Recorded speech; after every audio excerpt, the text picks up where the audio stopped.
All right. Special Anabolic Academy. I have fan and friend now, Eli Reyes.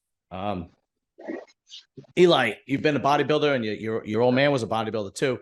So before we jump into the questions, why don't you give us a little bit of background about yourself, about bodybuilding, about your old man, about how you got into it, so on and so forth.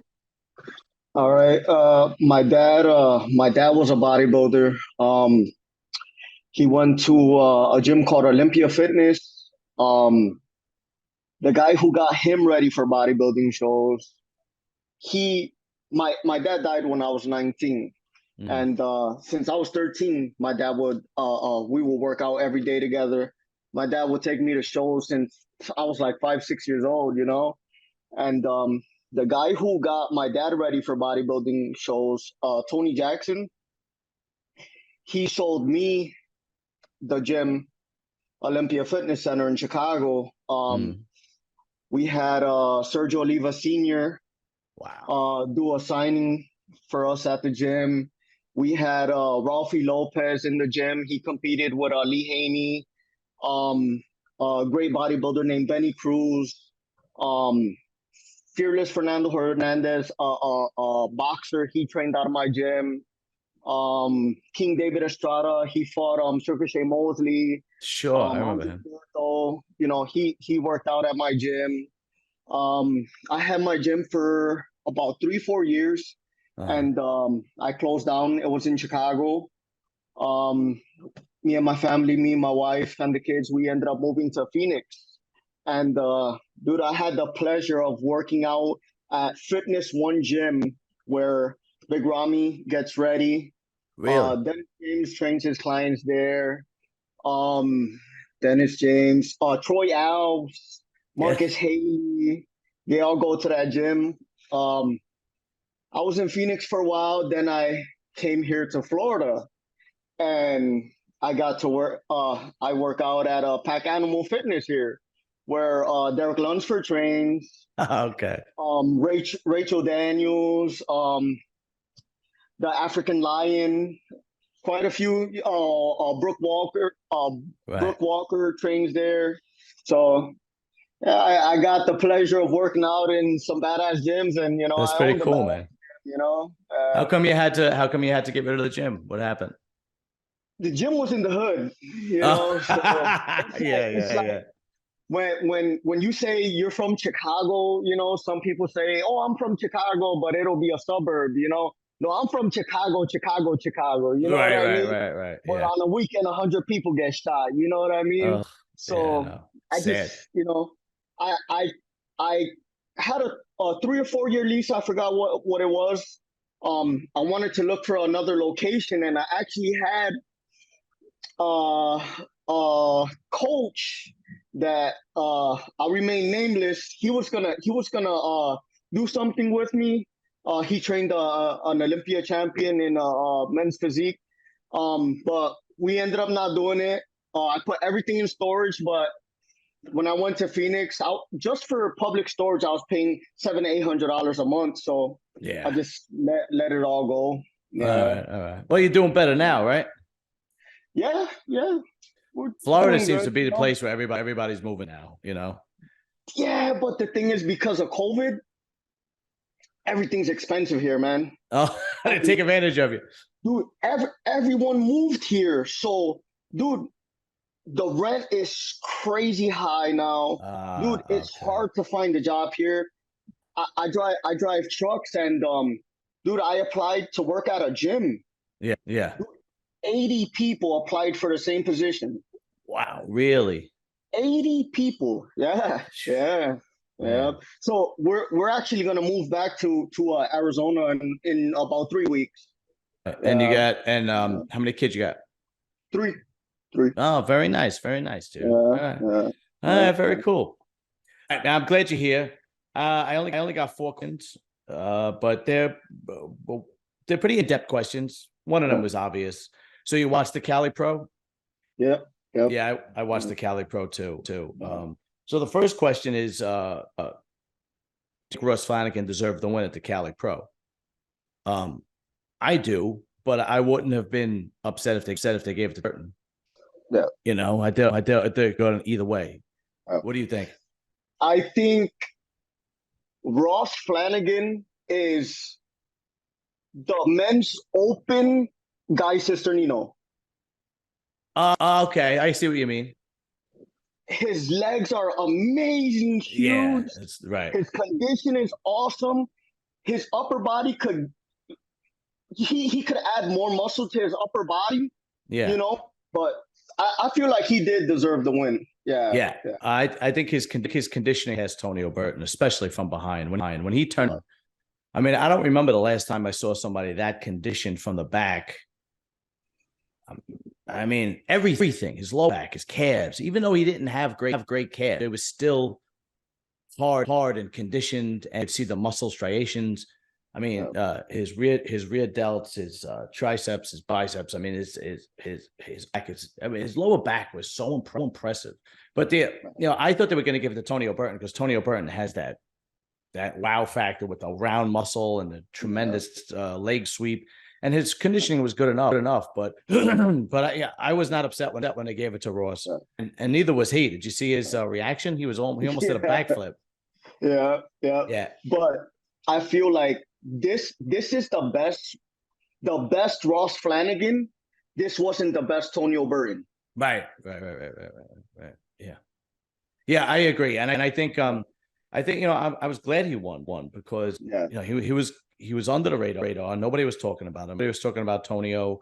Everybody was talking about Beef Stew, and everybody was talking about Sergio.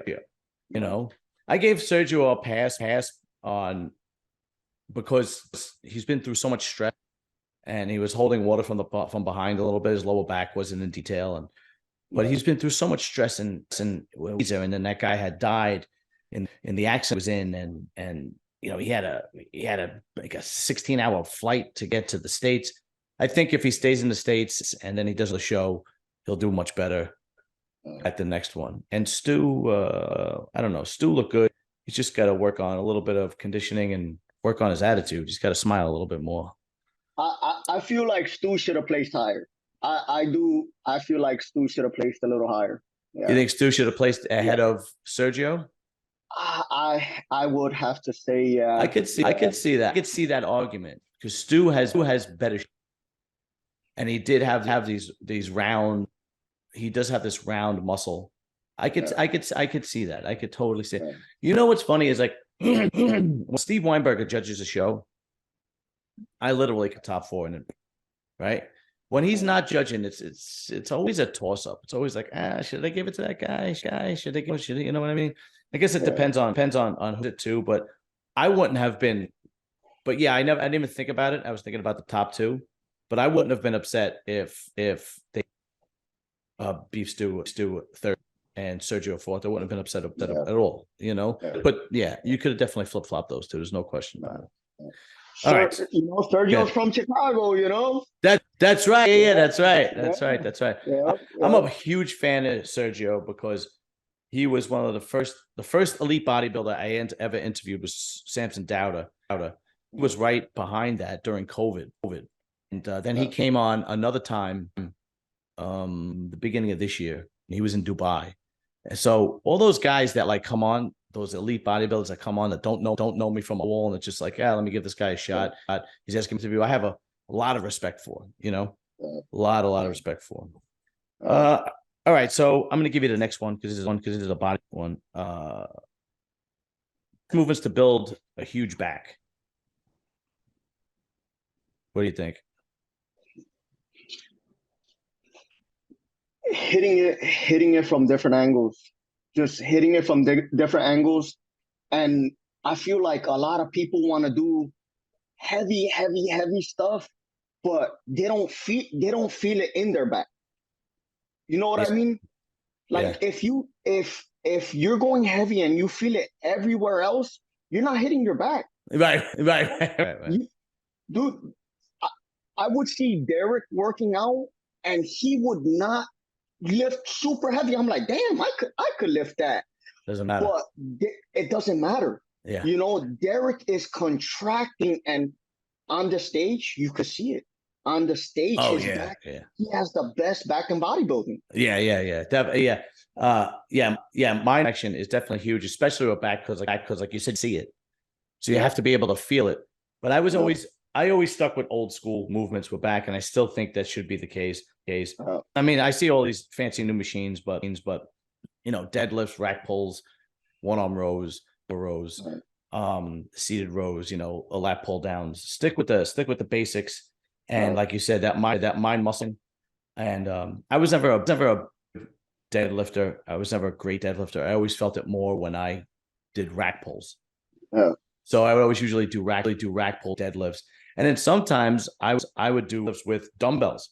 I would just use heavy dumbbells, and I was able to pull back further with the dumbbells. I would bring it to my waist, to my side. I was able to pull back further, and I was able to hit my traps a little bit better than with a barbell. But if I did deadlifts, it would either be with dumbbells, or I would usually do mostly rack pulls. I never had a great back. My back was always my weak point, and I would always try, but it is what it is.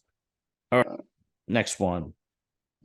Best fish for protein. This is a 2-part question. So the first part is what are the best fish for protein? Whitefish. I would say, I would say any type of whitefish. Like cod or something like that. Yeah. I know tilapia gets a lot of heat, but it's cheap. Like, I don't. Joe Rogan says it best. He says "fuck you money" a lot. I don't got fuck you money. Yeah, that's right. I don't got fuck you money. I don't have fuck you money either. Don't worry about it. No, it happens to be the truth. And but I think my opinion, the 4 best fishes for protein were tuna, salmon, tilapia, cod. And then the second, like you said, any kind of white fish. And the second part of the question is why not shellfish? And the answer I always was given was because shellfish is fine once in a while, extremely high in cholesterol. So you monitor your cholesterol, but shellfish from time to time is fine, So this was a good question. The question was actually a really good one because I had to look up the answer, and I'll actually read it. Before actually, so the question is: for a hard workout, when you have muscle aches, should you take ibuprofen? And I never even thought about it. I had those muscle aches as a good thing. I wanted to feel that pain the next day, or that uncomfortable. It means you did something right. But according to what I read, let's see.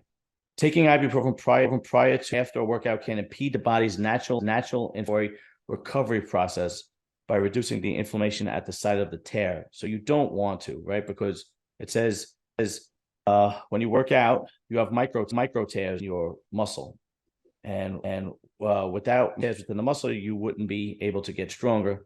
So the inflammation that occurs isn't necessarily a bad thing, which is what we said. And that's basically why you shouldn't. I wouldn't take any painkiller for those muscle aches. No aspirin. I mean, I always, if I did a good leg workout, my legs were killing me. To me, that was a good thing. Yeah. I could understand if someone has like they get knee pain or when they do legs or something like that, But yeah. I don't think that's. I think that separates the. I think that separates the hardcore people that just go to the gym. So what I mean, we look for that pain the next day, right? Like no matter what body part, I'm looking for that ache the next day. And there are my wife who did a hard workout. It's used as an excuse not to go to the gym the next day. Oh, my legs are killing me. I can't even walk. I'm not going. All right, there you go. They don't want that pain. So I think that's the difference. But yeah. But yeah, man, that's how you know you hit the. That's how you muscle it. That's you strive for that. That like the next day if you're sore, like damn, I had a good workout yesterday. Yeah, right. Exactly. Yeah, Uh-huh, yeah, yeah, yeah, uh-huh, yeah. I would never uh, want to take. I would never want to take any kind of pain, like you said, unless you got to your lower back, your knees, your elbows, your shoulder. I mean, if something is. I'll tell you, man. How old are you now? How old are you now? 34.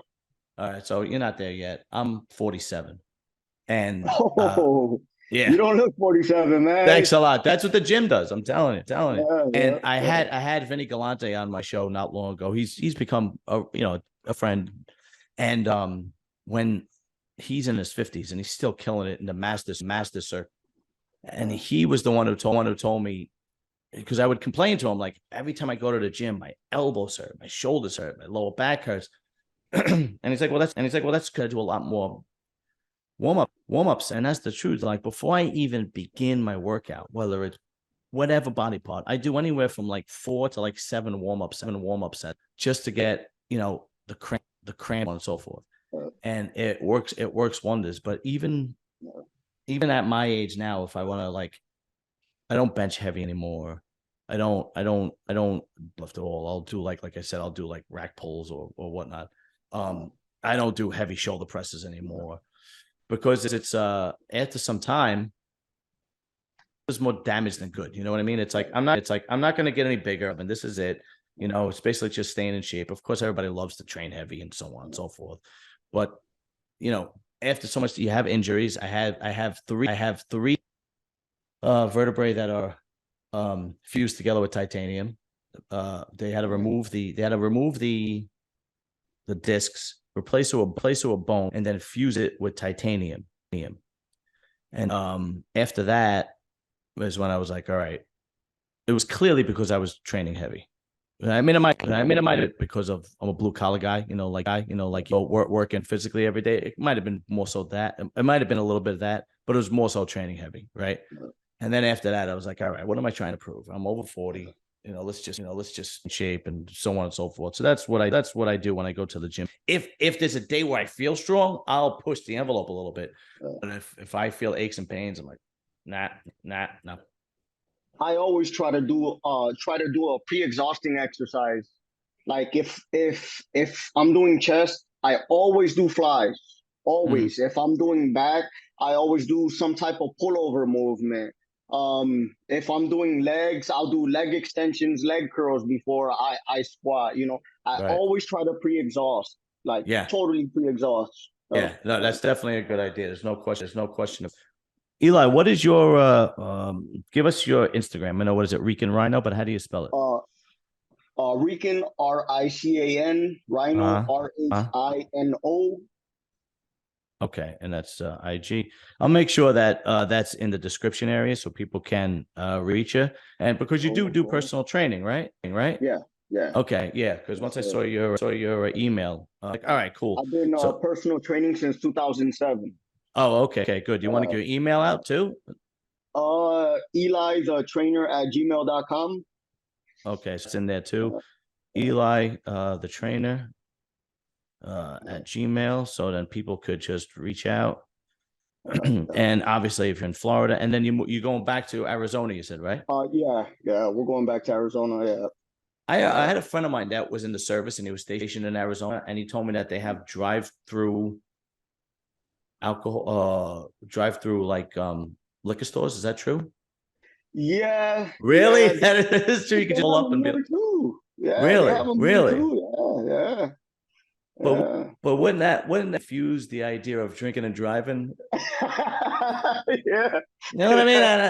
It's like, it's kind of like when you drive through to get like McDonald's, you're eating a few fries on the way home. Yeah. You would think if you drive through to get like blackberry brandy, you're gonna have a couple sips before you get to where you're gonna go. A little confusing, but I don't know. But yeah, my friend told me that because I asked him what was the best part about the station in Arizona, and he goes, drive-through liquor stores. I'm like, really? Holy shit! Arizona is clean. It, like, you don't have a lot of ghetto shit. Like Chicago, and it's like Florida. You get all the people from the bad people from everywhere come to Florida, so it's like you got a lot of the ghetto crap that you have in like New York and Chicago, they come down to Florida, you know. So it's, they got to start. I mean, I'm not into politics much, but really the crime in the inner cities, I see it increasing in New York City. I work in New York City every day. I see the homeless going up in New York City. I see the drugs going up in New York City. Chicago is out of control. I mean, I can't count how many times I almost lost my life in Chicago, man.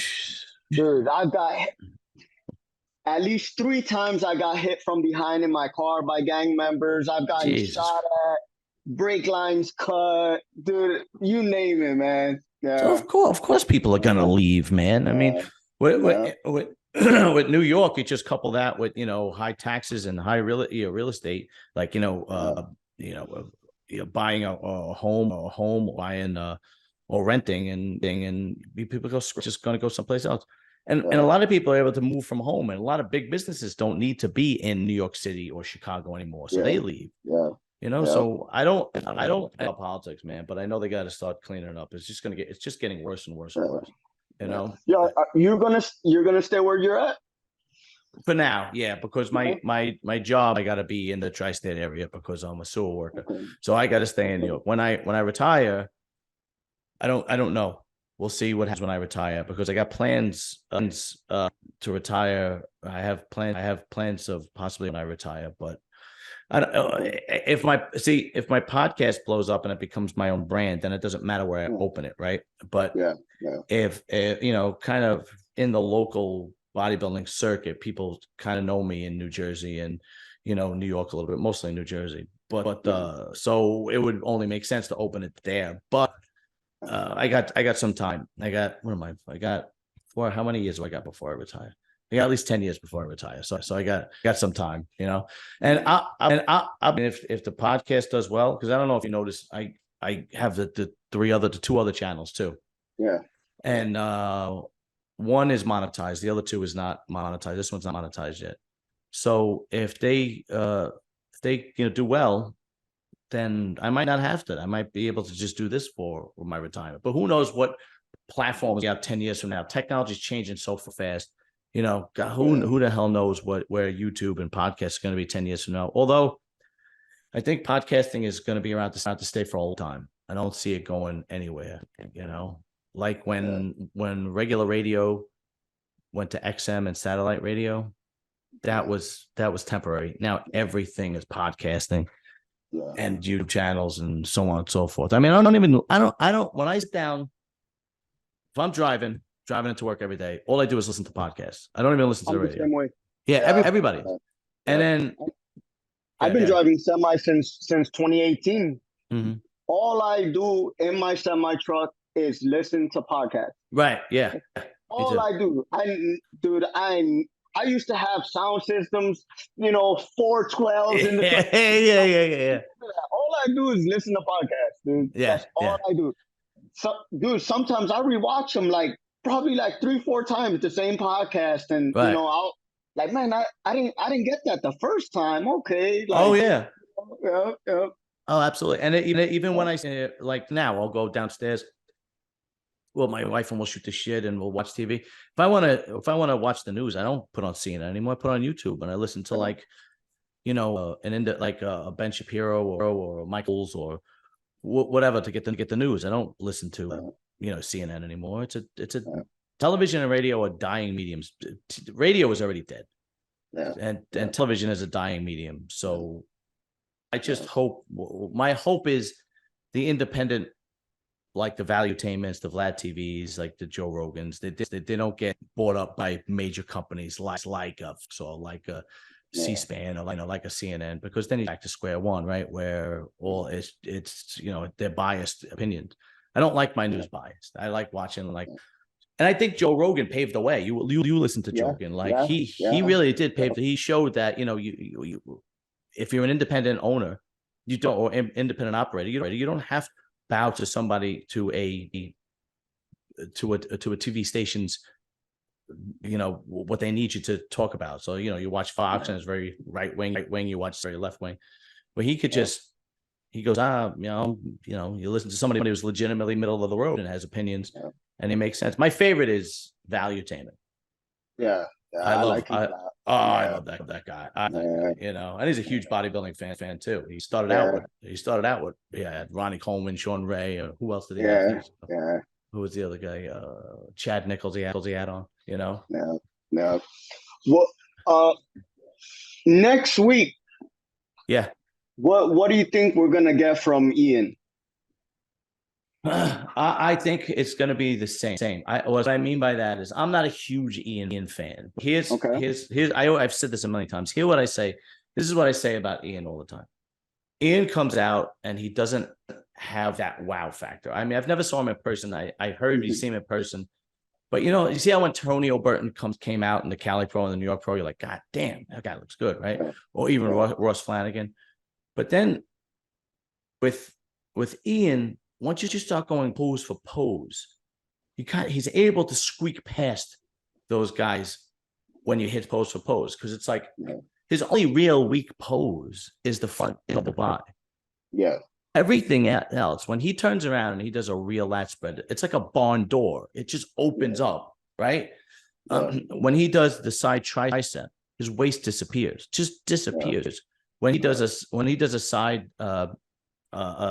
chest, when he does a side chest, you see the density in his muscle. So squeaks by. I think who else is going to be? It's going to be him. Who else is doing it? Do we know?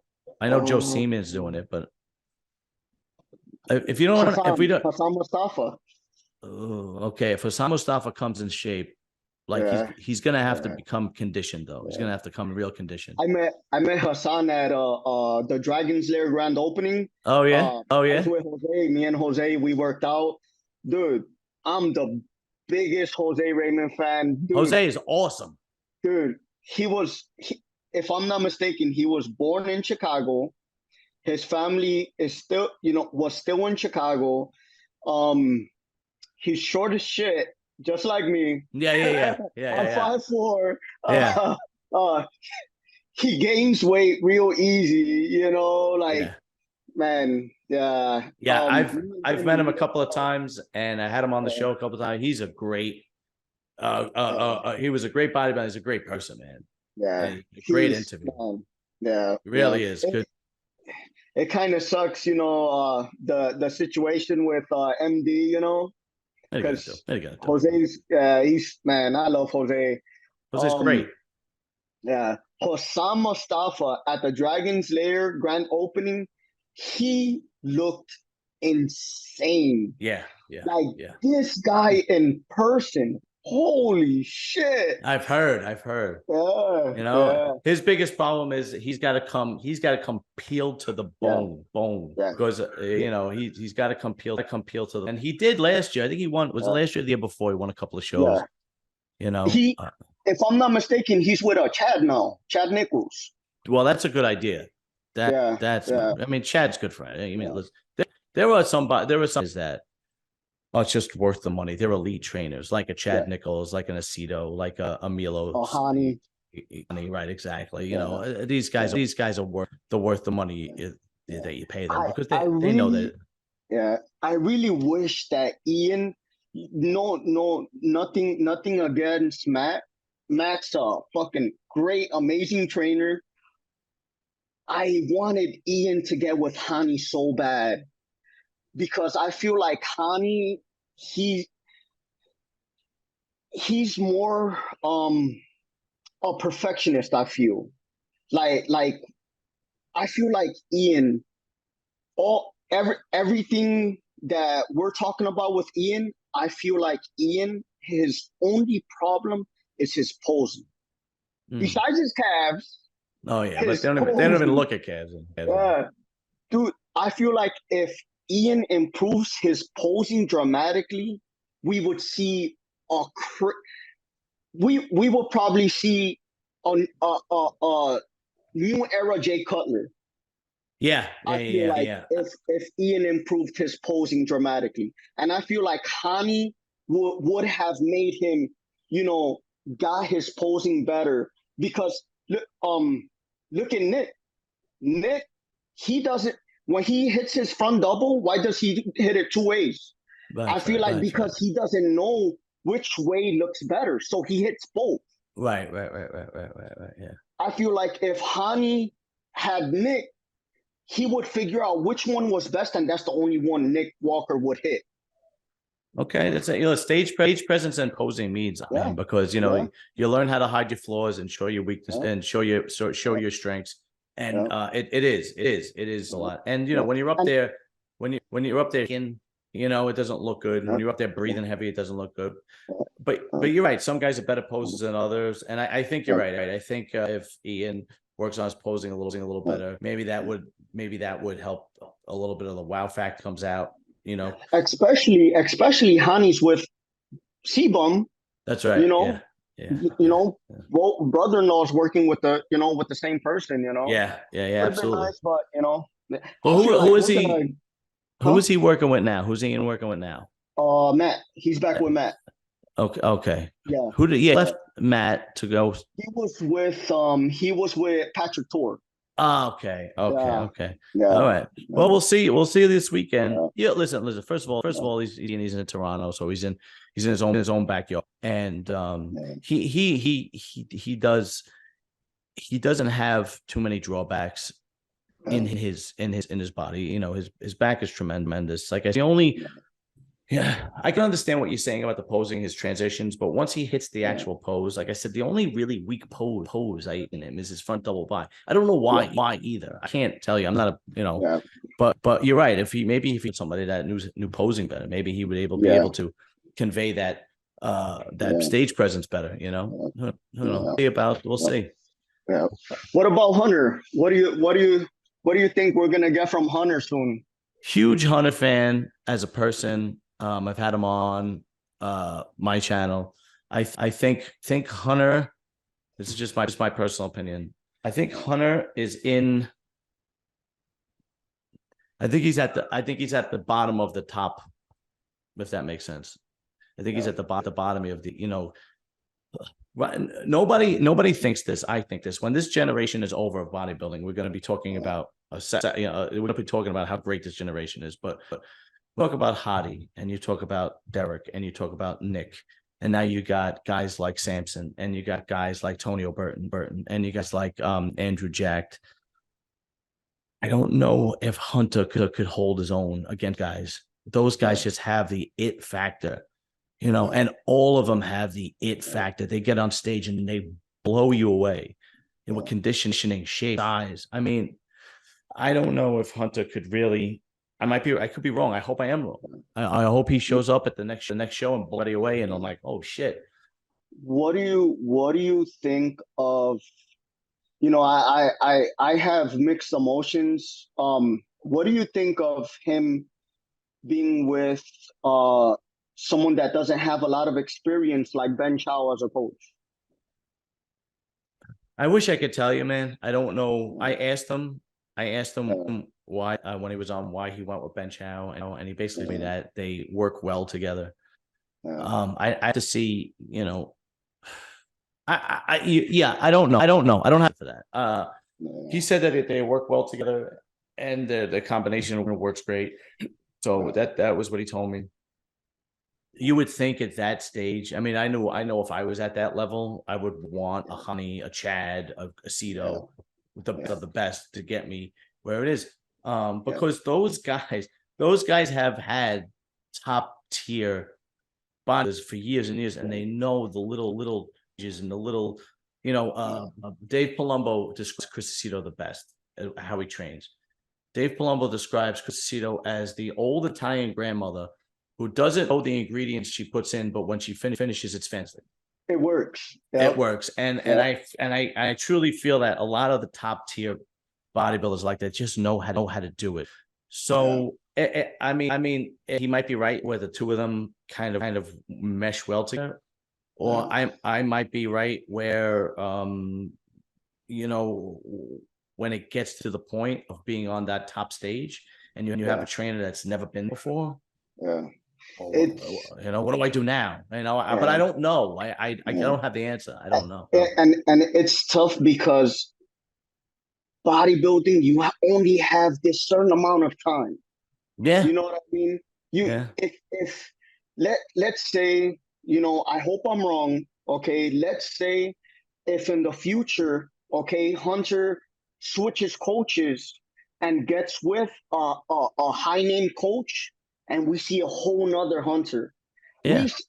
We see a Phil Heath 2011 come out of Hunter. And we've seen it You know, before. I mean, the best example is what's his name? The Nigerian guy. Or what's his name? He won the New York Pro last year. Oh No, no, what's his New name? York Pro last year, Blessing. Blessing. You know, Blessing got George Farah training him, and then it was a totally different person. Yeah, So yeah, we've seen it happen before. So it's very yeah, possible, you know, who yeah, knows? yeah. All right. Listen, brother, I'm gonna let you go. I truly appreciate support. I truly appreciate you coming on. Man, thank you so much, man. Of course. Thank you. I'll Thank definitely you. have you back on an Anabolic Academy, or maybe on one of the other shows. Truly appreciate everything, man. Cool. Remember, guys, go to his IG is Rican Rhino, RICAN RHINO. His email is Eli the Trainer at Gmail. He's a personal trainer. He's out in Florida, moving back to Arizona. Good shout out, and I'll make sure it's in the descriptions. And oh yeah, don't forget to like and subscribe to my channel. All right, brother. See you soon. Thanks again. All right. All right, later.